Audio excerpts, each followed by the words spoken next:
Very good afternoon to all of you.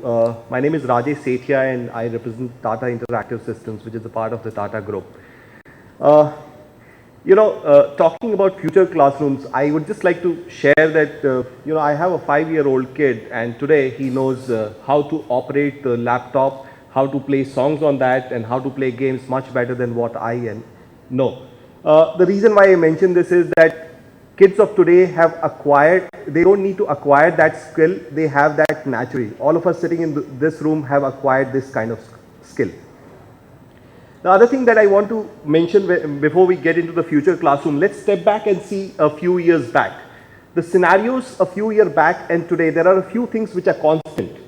One of them being that teachers have not changed. Even if we see the ancient, medieval and the today's period, teacher is the center point who basically imparts education.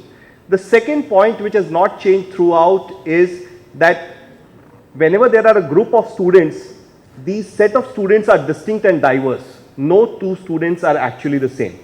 So whatever we talk of has to be around these two things.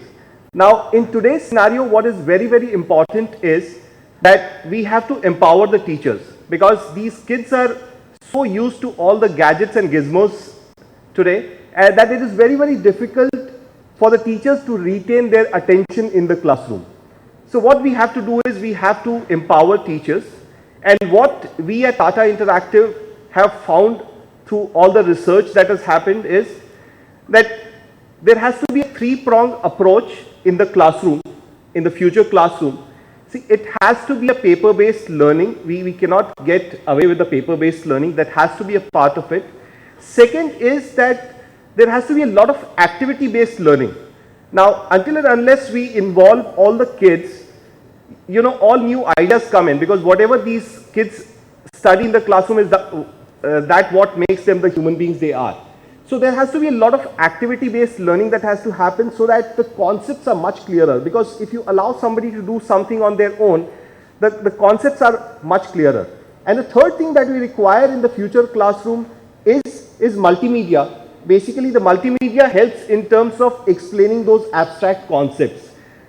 So I think the future classroom requires these three things, and that's it from my end. Thank you so much for the patient hearing.